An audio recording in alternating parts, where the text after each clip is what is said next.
एक बार की बात है। नदी किनारे हरा भरा विशाल पेड़ था। पेड़ पर एक बंदर रहता था। उस पेड़ पर खूब स्वादिष्ट फल लगे थे। बंदर जी भरकर फल खाता, डालियों पर झूलता और कूदता फांदता रहता। उस बंदर का अपना कोई नहीं था। उस क्षेत्र में कोई और बंदर भी नहीं था जिससे वह दोस्ती कर पाता। एक दिन वह एक डाल पर बैठा नदी का नजारा देख रहा था कि उसे एक लंबा विशाल जीव उसी पेड़ की ओर तैरकर आता नजर आया। बंदर ने ऐसा जीव पहले कभी नहीं देखा था। उसने उस विचित्र जीव से पूछा, अरे भाई, तुम क्या चीज हो? विशाल जीव ने उत्तर दिया, मैं एक मगरमच्छ हूँ। नदी में इस वर्ष मछलियों का अकाल पड़ गया है। बस भोजन की तलाश में घूमता घूमता इधर आ निकला हूँ।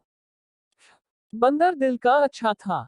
उसने सोचा कि पेड़ पर इतने फल हैं, इस बेचारे को भी उनका स्वाद चखने देना चाहिए।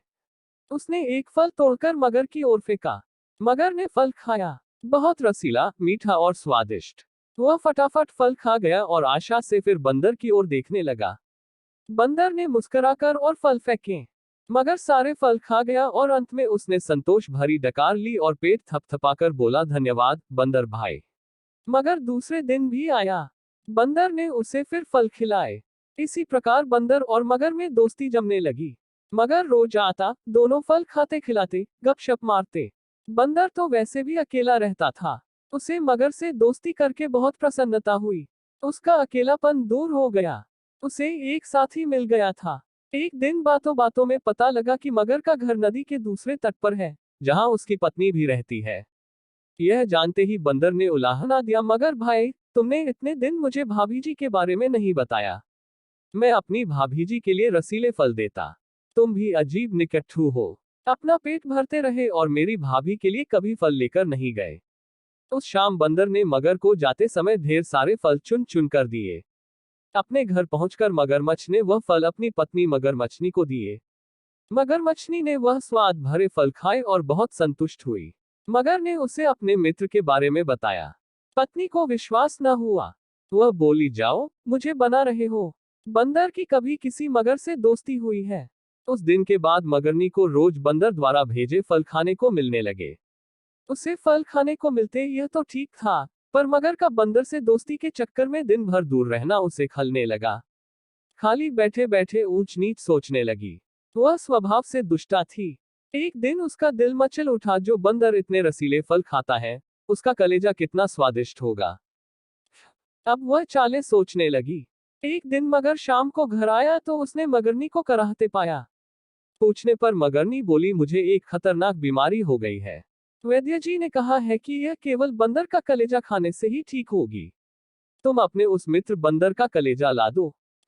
मगर सन रह गया। वह अपने मित्र को कैसे मार सकता है? ना ना, यह नहीं हो सकता।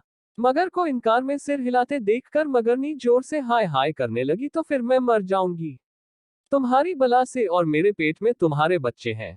वे भी मरेंगे। हम सब मर जाएंगे। तुम अपने बंदर दोस्त के साथ खूब फल खाते रहना। पत्नी की बात सुनकर मगर सिहर उठा। बीवी बच्चों के मोह ने उसकी अक्ल पर पर्दा डाल दिया। वह अपने दोस्त से विश्वासघात करने, उसकी जान लेने चल पड़ा।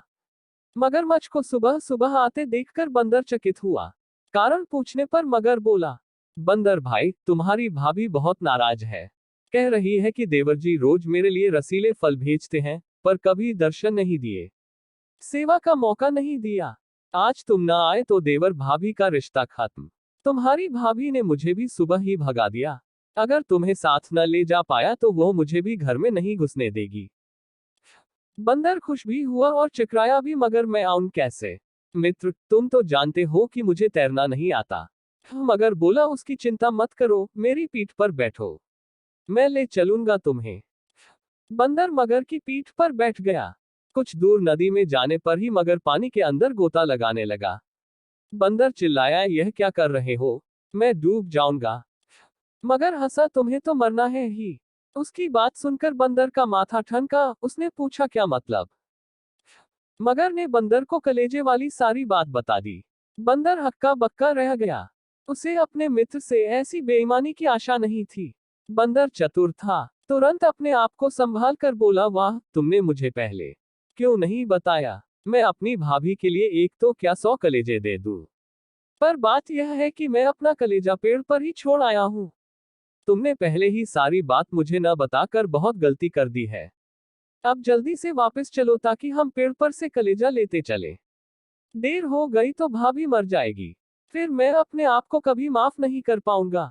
अक्ल का मोटा मगरमच्छ उसकी बात सच मानकर बंदर को लेकर वापस लौट चला। जैसे ही वे पेड़ के पास पहुंचे, बंदर लपक कर पेड़ की डाली पर चढ़ गया और बोला, मूर्ख, कभी कोई अपना कलेजा बाहर छोड़ता है? दूसरे का कलेजा लेने के लिए अपनी खोपड़ी में भी भेजा होना चाहिए। अब जाओ और अपनी दुष्ट बीवी के साथ बैठकर अपने कर्मों को रो। ऐसा कहकर बंदर तो पेड़ की टहनियों में लुप्त हो गया और अक्ल का दुश्मन मगरमच्छ अपना माथा पीटता हुआ लौट गया।